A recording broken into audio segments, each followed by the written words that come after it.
కీర్తన సంఖ్య 39. ఈ కీర్తనలో 13 వచనాలు ఉన్నాయి.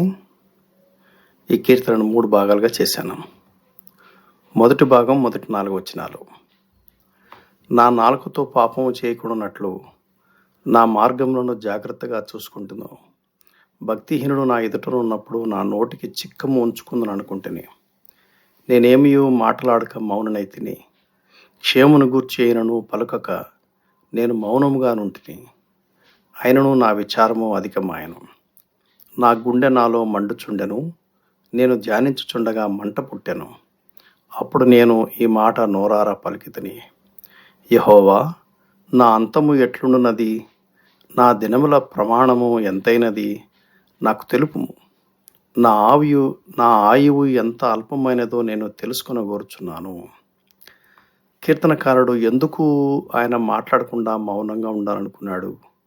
బహుశా కీర్తనకారుడికి కొన్ని ఆలోచనలు వచ్చినాయి, అది పలకాలనుకున్నాడు.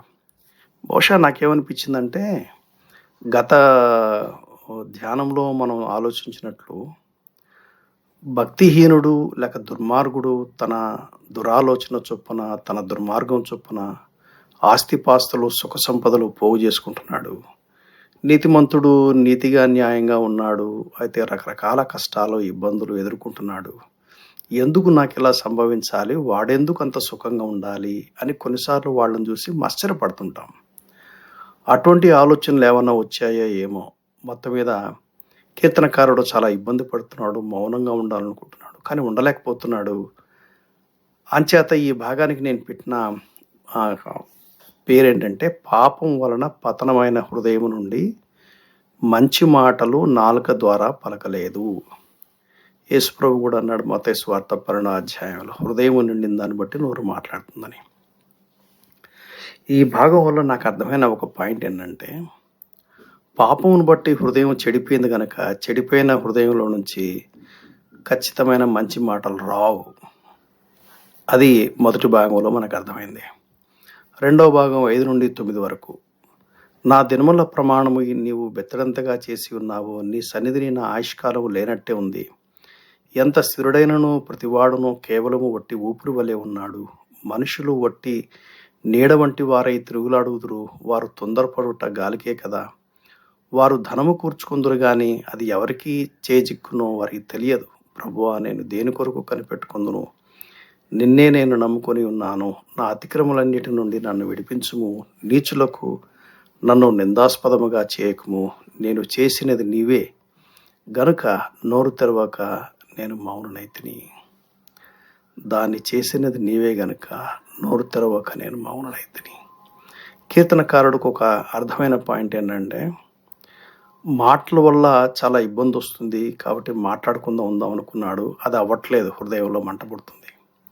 దాన్ని బట్టి హృదయం చెడిపోయింది, ఈ హృదయాన్ని ఎవరు బాగు చేస్తారు అనే ఆలోచన బహుశా కీర్తనకారుడికి వచ్చి ఉండొచ్చు.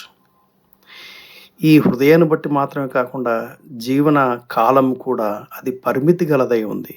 ఎప్పుడు ఏమవుతుందో తెలియదు. అందుకని కీర్తనకారుడు ఏమంటున్నా అంటే, నా దినముల ప్రమాణమును బెత్తడంతగా చేసి ఉన్నామన్నాడు. ఆయుష్కాలం లేనట్టే ఉంది అంటున్నాడు. మన జీవనకాలం కేవలం ఒక ఊపిరి వలె ఉంది అంటున్నాడు, నీడ వలె ఉంది అంటున్నాడు. మేము కష్టపడి సంపాదించుకున్నంత ఎవరి చేతిలో పెట్టాలి అని కూడా అంటున్నాడు. అంటూ చివర్లు అంటాడు, నా అతిక్రమలన్నిటి నుంచి నన్ను విడిపించుము. నీచులకు నన్ను నిందాస్పదముగా చేయకము. అర్థమైంది, పాపమును బట్టి లేక మూల కారణం వెతుకుతున్నాడు. మాటల నుంచి హృదయం నుండి యాక్చువల్గా రూట్ కాజ్ ఏంటిదంటే, పాప నైజమును బట్టి పాపం చేస్తున్నారు. పాపం చేస్తూ పాపమునకు బానిసలైపోయారు. పాపమును బట్టి దేవునికి దూరం అయిపోయారు. జీవం లేకుండా అయిపోయింది. మరణం అనేది వచ్చింది. ఆ మరణం ఎప్పుడు ఎలా ఎవరికి తెలియదు. తర్వాత భాగం 10 నుండి 13 వరకు. నీవు పంపిన తెగులు నా మీద నుండి తొలగింపుము. నీ చేతి దెబ్బల వలన నేను క్షీణించుచున్నాను. దోషములను బట్టి నీవు మనుషులను గద్దింపులతో శిక్షించినప్పుడు చిమ్మట కొట్టిన వస్త్రం వలె నీవు వారి అందము చెడగొట్టెదవు. నరులందరూ వట్టి ఊపిరి వంటి వారు. యెహోవా, నా ప్రార్థన ఆలకించుము.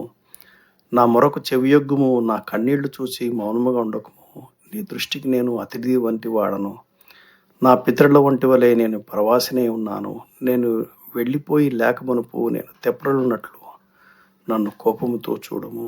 ఈ భాగం కొంచెం పశ్చాత్తాపంతో నా పాపములు పరిహరించమని అడిగినట్టుగా ఉంది. ఇది ఇంచుమించు ఇటు 2000 సంవత్సరాలు, అటు బీసీ 1000 ఇయర్స్, ఇంచుమించు ఒక 3000 సంవత్సరాల క్రితం రాయబడింది. అప్పటికి భవిష్యత్తులో మెస్సీయ వస్తాడు అనే అవగాహన ఉంది. బలులకు నిజమైన బలి యేసుక్రీస్తే అని వాళ్ళకి అవగాహన ఉంది. కానీ కొత్త నిబంధనలో మనకున్నంత అవగాహన వాళ్ళకి లేదు. కాబట్టి ఇప్పుడు మనం దీన్ని ఎలా అన్వయించుకోవాలి అంటే, ప్రభువైన యేసుక్రీస్తునందు పాపక్షమాపణ కోరండి, అప్పుడు మీరు మీ కుటుంబం రక్షించబడతారు అని అపోస్తల కార్యం 16:31లో రాయబడిన మాట నాకు గుర్తుకొచ్చి ఈ భాగానికి ఆ పేరు పెట్టాను. మనము మొదటి భాగంలో మనం ఏం పేరు పెట్టాము? పాపం వల్ల పతనమైన హృదయం నుండి మంచి మాటలు నాలుక ద్వారా పలకలేరు అని మొదటి భాగానికి పెట్టడమైంది. ఎంచేతనంటే, మంచి మాటలు మాట్లాడాలంటే మంచి హృదయం ఉండాలి. మంచి హృదయం ఎట్టవచ్చుద్ది? హృదయం పాపం వల్ల పతనం అయిపోయింది కదా. రెండో భాగానికి మనం ఏం పేరు పెట్టాము? పాపం వల్ల వచ్చు జీవితం మరణము, అయితే దేవుడు యేసుక్రీస్తు ద్వారా అనుగ్రహించు వరము నిత్య జీవం. ఎందుకు మరణం అనేది వచ్చింది? కారణము పాపము అనేది మనకు అర్థమైంది. దానికి పరిష్కారం ఏంటి? చివరి భాగం, యేసుక్రీస్తు వారు సెలవులో చేసిన విమోచన కార్యందు విశ్వాసం ఉంచి పాపక్షమాపణ కొరకై ప్రభువైన యేసు నామమునందు విశ్వాసం ఉంచి ప్రార్థన చేసినప్పుడు అప్పుడు దేవుడు పాపక్షమాపణ అనుగ్రహిస్తాడు. దానివల్ల వచ్చే ఫలితం ఏంటి?